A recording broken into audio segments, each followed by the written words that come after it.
Assalamualaikum warahmatullahi wabarakatuh. Baiklah, saya Inul Dewaini, NIM 19329164, jurusan Ilmu Agama Islam, akan mempresentasikan proposal bisnis plan kewirausahaan, yaitu membuat pom-pom kentang.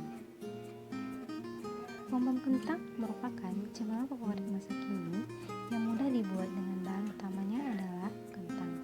Kentang merupakan tanaman umbi yang kaya akan karbohidrat dan dapat digunakan sebagai bahan makanan pengganti makanan pokok. Kentang merupakan makanan pokok dunia yang berada pada peringkat ketiga tanaman yang dikonsumsi masyarakat dunia setelah beras dan gandum menurut International Potato Center 2013. Nah, selanjutnya yaitu visi dan misinya. Yang pertama, visi menjadikan pom-pom kentang sebagai makanan yang disukai oleh seluruh lapisan masyarakat dan membantu menyehatkan masyarakat dengan makanan yang bermutu tinggi, bergizi dan halal. Yang kedua, misinya. Yang pertama, memberikan pelayanan yang terbaik dan profesional bagi setiap konsumen. Yang kedua, menghasilkan produk yang menyehatkan. Yang ketiga, menciptakan produk makanan yang dapat terjangkau untuk semua kalangan. Yang keempat, mengutamakan kualitas dalam hal pelayanan dan produk. Yang kelima, memperluas akses pemasaran produk dengan membangun kemitraan yang saling menguntungkan dan saling mendukung secara sinergis. Yang keenam, menciptakan lapangan pekerjaan baru berbasis usaha kecil menengah sehingga dapat mengurangi angka pengangguran. Dan yang terakhir yaitu meningkatkan nilai tambah pada kentang sehingga menyebabkan peningkatan pendapatan bagi petani kentang. Nah, selanjutnya yaitu tujuan dan manfaat. Jadi tujuan usahanya yang pertama yaitu membuat inovasi baru pada bahan makanan berbahan dasar kentang. Yang kedua, mengetahui cara pengolahan kentang dalam pembuatan pom-pom kentang. Dan yang ketiga, melatih kemandirian dan kreativitas mahasiswa dalam mengembangkan usaha serta menyediakan cemilan sehat dan bergizi untuk konsumen, khususnya penyuka sayur. Dan manfaat kegiatannya yaitu yang pertama, bagi mahasiswa memberikan dan mengembangkan jiwa entrepreneur yang disertai kreativitas untuk memanfaatkan kentang yang dapat diolah menjadi makanan yang berbeda.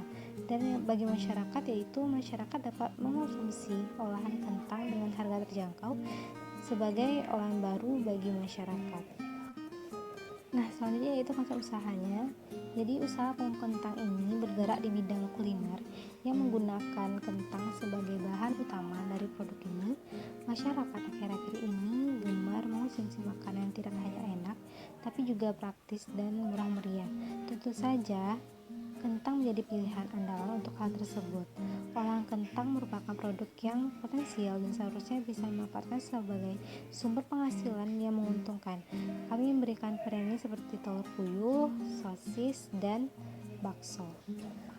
Nah, selanjutnya yaitu saya akan membahas aspek pasar dan pemasaran. Yang pertama yaitu aspek pasar. Yang pertama, gambaran usaha dan pasar.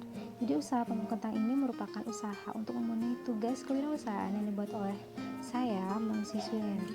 Jika usaha ini berhasil atau sukses, maka saya akan berusaha memperbesar usahanya. Jadi ruang lingkup usaha yang saya rintis ini masih terbilang usaha kecil, tapi usaha ini sangat menjanjikan karena pom-pom kentang dapat dikonsumsi oleh semua kalangan. Yang kedua yaitu jenis produk yang dipasarkan. Jenis produk yang ditawarkan yaitu menyediakan jasa makanan yang merupakan olahan kentang yang telah direbus terdahulu, lalu dihancurkan dan diberi bumbu-bumbu pelengkap lainnya. Dalam penyajiannya, kentang ini dia baluri dengan tepung roti dan dalam terdapat isi-isian yang beragam sehingga tidak membosankan. Yang ketiga yaitu pesaing. Melihat situasi di tempat yang akan dimasuki produk, sepertinya produk ini akan laku di pasaran. Hal ini dikarenakan harganya yang terjangkau dan sangat pas untuk pengeluaran semua kalangan, terutama mahasiswi. Dan yang keempat, sasaran pembeli.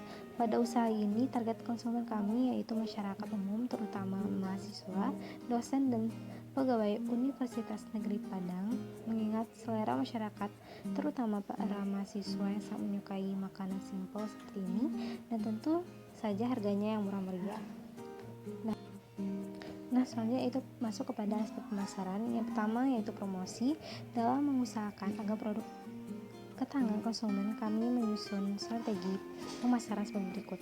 Yang pertama, promosi di sosial media yang sekarang menjadi kebutuhan sebagian besar masyarakat yang dapat dijadikan sebagai media pemasaran yang efektif. Yang kedua yaitu menjual secara langsung. Pada periode awal bisnis ini, kami mencoba menjadikan mahasiswa, khususnya mahasiswa UNP, menjadi basis pelanggan tetap kami dengan memanfaatkan identitas dan relasi kami sebagai mahasiswa. Selanjutnya yaitu pengembangan pasar.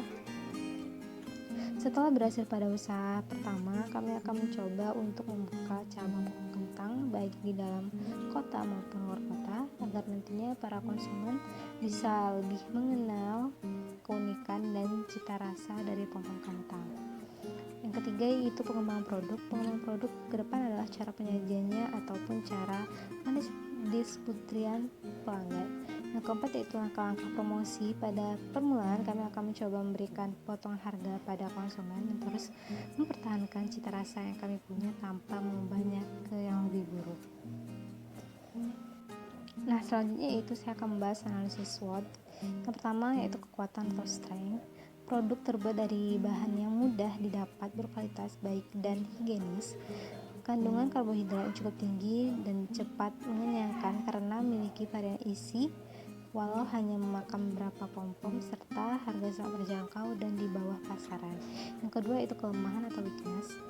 Jadi umur produk atau daya tahan produk yang sangat singkat, yaitu hanya mampu bertahan maksimal 1 hari saja karena tanpa bahan pengawet, serta harga bahan baku yang terkadang tidak stabil.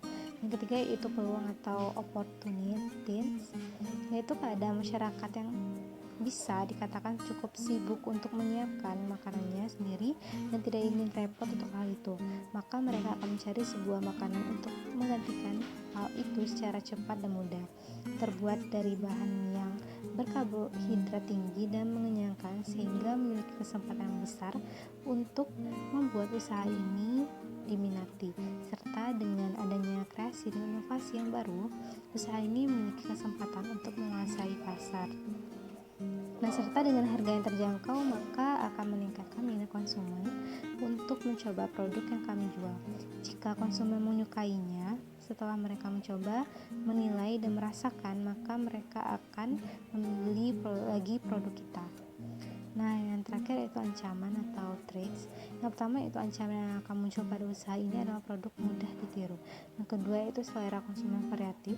Yang ketiga yaitu banyak makanan dengan varian yang lain. Yang keempat yaitu pesaing akan membuat inovasi baru dan harga yang lebih murah dari yang kita jual, sehingga akan membuat persaingan pasar semakin ketat. Nah, selanjutnya itu saya akan membahas tentang analisis 4P. Yang pertama yaitu produk atau produk, yaitu pompong kentang merupakan produk yang baik bagi kesehatan pelanggan. Selain itu juga baik dan terbuat dari bahan yang aman, halal dan bersih. Yang kedua yaitu harga jual atau price. Pompong kentang ini disesuaikan dengan saku mahasiswa dan harga pasaran makanan, yaitu sebesar harga 5.000 dan juga dikemas dengan tampilan yang menarik. Dan yang ketiga itu promosi atau promotion. Itu promosi pompong kentang ini dilakukan dengan gencar, mempromosikannya dengan berbagai sosial media. Di samping itu juga promosi dari mouth to mouth. Yang keempat yaitu sistem pemasaran dan distribusi atau POS.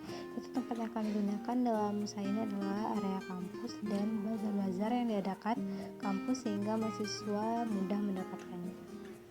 Nah, selanjutnya itu saya akan membahas tentang aspek produksi. Yang pertama, deskripsi produk. Pompong kentang ini bergerak di bidang kuliner yang menggunakan kentang sebagai bahan utama. Dan produk ini kami memberikan varian ini seperti telur puyuh, sosis dan bakso pada pompong kentang, serta memberikan mayones dan saus untuk menambah cita rasa pedas dan manis. Yang kedua yaitu jenis produk. Jenis produk yang ditawarkan yaitu menyediakan jasa makanan yang merupakan olahan kentang yang telah direbus terdahulu, lalu dihancurkan dan diberi bumbu-bumbu pelengkap lainnya. Dalam penyajiannya, kentang ini dibaluri dengan tepung roti dan di dalamnya terdapat isi-isian yang beragam sehingga tidak membosankan. Yang ketiga yaitu kualitas produk. Kualitas produk yang kami berikan sangatlah berkualitas karena bahan-bahan yang digunakan merupakan bahan alami dan menggunakan kentang berkualitas. Nah, selanjutnya itu komposisi produk. Yang pertama kentang, kedua penyedap makanan, yang ketiga tepung maizena, yang keempat telur, yang kelima tepung terigu, yang keenam tepung roti, yang ketujuh keju, yang ke-8 bawang putih, yang ke-9 lada, yang ke-10 air, dan yang ke-11 garam. Nah, selanjutnya itu proses pembuatan produk. Yang pertama, kupas kulit kentang lalu rebus kentang hingga kentang lunak. Yang kedua, tiriskan dan diamkan sejenak agar tidak terlalu panas. Yang ketiga, hancurkan kentang dengan garpu hingga halus. Yang keempat, setelah kentang halus, tambahkan tepung maizena, tepung terigu, garam, penyedap rasa, garam, lada, dan juga keju. Dan yang kelima yaitu aduk hingga rata. Dan yang keenam, setelah teraduk secara rata dan sudah berbentuk adonan, ambil sedikit dan biar bulat-bulatkan dengan ukuran menengah. Dan yang ketujuh yaitu lumuri adonan kentang dengan telur yang sudah diaduk sebelumnya. Yang kedelapan, setelah itu adonan diberi tepung roti. Dan yang sembilan, goreng kentang pom-pom hingga kecoklatan. Yang 10, tiriskan dan kentang siap untuk disajikan. Nah, selanjutnya yaitu pengemasan produk. Yang pertama, siapkan kotak mika. Yang kedua, potong kertas minyak sesuai dengan ukuran kotak mika. Yang ketiga, alat kotak mika dengan kertas minyak yang sudah dipotong tadi. Yang keempat, lalu masukkan pom kentang 3 bulat. Yang kelima, setelah itu berikan mayones dan saus. Yang keenam, tutup dan kotak mika. Yang ketujuh, terakhir klip pinggir kotak mika. Nah, selanjutnya yaitu aspek keuangan. Jadi yang pertama yaitu kebutuhan modal awal untuk memulai usaha, yaitu kebutuhan investasi, biaya bahan baku. Teman-teman semua bisa melihat pada tabel di samping.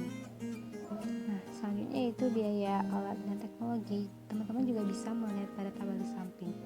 Dan yang ketiga yaitu biaya perlengkapan. Teman-teman juga bisa melihat pada tabel di samping. Dan yang keempat, biaya yang lain. Teman-teman juga bisa melihat pada tabel di samping. Dan yang kelima, biaya promosi. Teman-teman juga bisa melihat pada tabel di samping. Keenam, yaitu total biaya yang dibutuhkan. Teman-teman juga bisa melihat pada tabel di samping. Nah, sebagai modal kerja awal pendirian usaha pom-pom kentang ini berasal dari masing-masing anggota kelompok atau saya. Jadi rencana laba atau rugi, yang pertama biaya investasi. Biaya penyusunan untuk peralatan utama selama 2 tahun adalah 11.500. Kedua yaitu biaya operasional, yaitu 844.500 rupiah. Yang ketiga itu pendapatan, yaitu 1.200.000 rupiah. Yang keempat yaitu analisis laba atau rugi, yaitu 355.000 rupiah. Nah, selanjutnya itu saya akan membahas tentang aspek organisasi dan manajemen. Jadi yang pertama yaitu hambatan atau risiko. Usaha ini memiliki potensi mudah dibuat dan tiru sehingga memunculkan pesaing dalam menjalankan usaha ini. Yang kedua yaitu tindakan atau tindakan alternatif, yaitu sebagai wirausaha yang baik, kami tidak akan membuat usaha ini stagnan karena kami akan terus melakukan inovasi dan meningkatkan pelayanan kepada customer dan meningkatkan kualitas produk kami agar para peminat dan konsumen puas dan suka dengan produk kami dan loyal sehingga tidak berpaling ke kompetitor lain. Nah, selanjutnya itu penutup. Kesimpulannya yaitu konsistensi dalam menjalankan usaha merupakan sebuah sikap yang harus dimiliki seseorang dalam menjalankan suatu hal, begitu juga dalam penerapan bisnis plan ini ke depannya. Nah, jadi dari proposal bisnis ini diharapkan usaha ini dapat berjalan lancar sesuai yang diharapkan dan banyak diminati konsumen. Saya mohon maaf apabila ada kata-kata yang salah. Saya akhiri dengan Assalamualaikum warahmatullahi wabarakatuh.